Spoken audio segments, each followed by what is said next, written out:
Piggy Rush is a relatively new game that combines elements of Pillage Haze 2 and Piggy.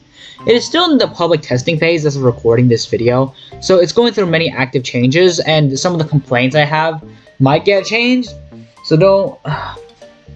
my bad. Anyway, I'm pretty nervous. This is my first video using my real voice, so please bear with me here. Anyways, this video will be split into 3 categories. Intermission, which includes the lobby, player monster menus, and stuff like that. Gameplay, which is how all of this will fall together, and then I'll be talking about my final thoughts on the game eventually. Without further ado, let's get started.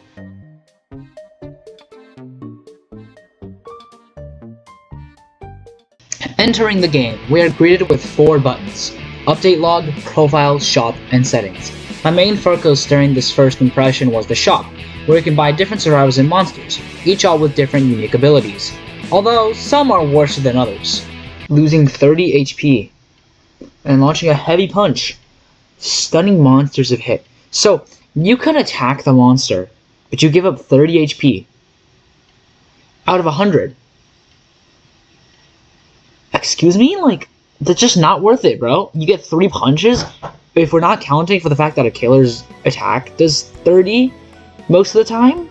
Anyways, this game offers a unique try monster feature, allowing you a better understanding of monsters before you pick them, which then allows you to know what you want to play. I think this is an amazing feature to add. My only complaints was that a lot of the abilities do not affect the dummy. This includes Rash's lunge ability, both of LFR's abilities, and RBXM on Crash. I also like the game to allow you to kill the dummies, allowing you to showcase your kill animation, and I think this would be a really neat feature since a lot of dummies are present, which will allow you to test your abilities more often. The game also allows you to check out the themes of killers and their animations, which is a really neat feature. The themes in this game aren't necessarily bangers, but are much rather supposed to be intense, and fit the characters that they're supposed to be for. Although, personally, I'd really like AI Tiger's theme, but it is still pretty repetitive.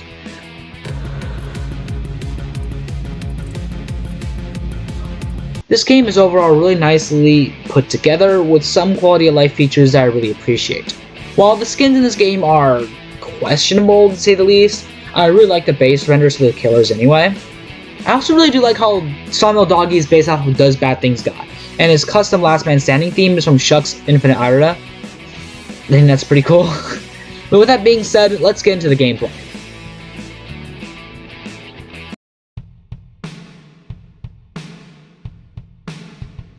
From here is where the first series of annoying bugs begins. You see, there's a chance that the intermission or map loading will bug out, which prevents the round from starting. While it is true that in these situations you can just switch servers, it is really annoying and takes away from the experience when it happens more often. And then there's something about entering the game. Before, I told you guys my liking for the killers, but balancing in this game is pretty bad. I plan on going into more detail in this in a later video, but some of these monsters are just way too broken. Take AI Tiger for example. While he might not seem like much, he gets a significant speed boost and animalistic instinct, making escape from him really difficult. Now you might say he only does 25 damage per hit, but keep in mind, it is not very hard to land 4 hits when you're significantly faster than the survivor, and also for 7.5 seconds. Why does the free killer one of the most broken ones? Sure, you might say the survivors also have abilities, like the shotgun is pretty good, but the thing is, they just can't match the level of the killers. For example, Helpless Father gets handcuffs, which prevents the killers from using their abilities for 8 seconds. But that doesn't stop the killers from using their M1s or just still chase you down. The survivor abilities are just not strong enough to stop the killers. And I also want to say that the hitboxes on these killers are just way too big, and most of them just have too much stamina. Heck, Sawmill Doggy gets 160, and he's not even a slow killer. I also have a personal vendetta against Crash. Oh my god, you suck at this.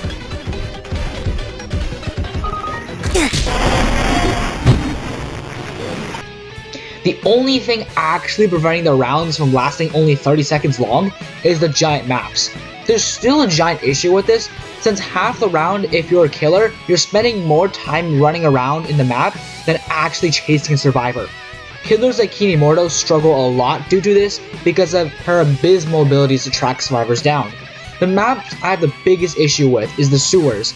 The upstairs area is just one confusing maze. I would recommend them to please rework this map. as it is a nightmare for survivors and killers to play on. The maps in general are just a combination of overly cramped and way too dark, creating a miserable chase environment. You'll often end up bumping into random things and not knowing bumping into. With that being said, this doesn't mean that gameplay isn't all terrible. Each map has a different series of tasks that need to be completed, and the difference makes it feel rewarding and refreshing to play. Freeing the prisoners in the attic map is one of my personal favorites. The leveling up system is also pretty fast, meaning it will not take centuries like in Pillar Chase 2. Rounds are also just more fast paced, meaning killers will have a lot less time to kill, and once you die, you won't have to wait too long for a round to start up again.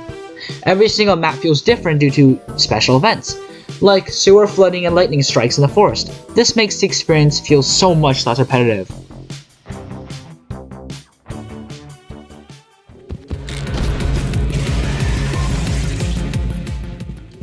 For this section, it's mainly going to be consisting about me talking about small things I dislike about the game, but probably won't bother anybody else. First off, I really dislike how the animations are in general. The kills feel really slow and really janky, and the fact that the bodies randomly slide around during the kill animations feels really off-putting. The maps also just have way too many dead ends, and most of them are just too confusing. Also, practically all the map events piss me off. Like, the lightning strikes don't contribute much other than being really annoying and forcing you to move around. Overall, for the purpose they serve, I think it does a good job, and I'm not gonna ask them to remove it. Also, the base survivor avatar blocks off a lot of your screen even when you look at a lot of angles, which makes it very annoying. Though, the question that we're supposed to answer today is this game worth playing? To that I say, if you love games like Pillar Chase and Forsaken, 100%. There's many issues in the game, mainly like balancing and how big the maps are, but this game is still in the testing phase, so if you advocate for change, it will happen. Something I definitely want them from the change up is Kinemorto. It has been one of my favorite killers ever since I started this game, and I'm really disappointed about how terrible she is compared to the other killers. For one, she's really slow and is a difficult time tracking out survivors. A terrible combination in a game with huge maps. She also for some reason has less stamina than even kills like Sama and Alfaris. And I really wish she could place down more graves, and is overall in need of a buff. Please fix her mobility though. Whenever I play her, in tight maps like Metro and Attic, I end up bumping into every single little thing, and I think this is due to the fact that she's lunging forward and floating, and I really hope this can be fixed. Overall, I think this game has a lot of potential. Maytune himself has even checked out the game and seems to like it, so if you guys have the time, I would definitely recommend it. This game isn't perfect, and it's hard to achieve that, but I know my subscribers are.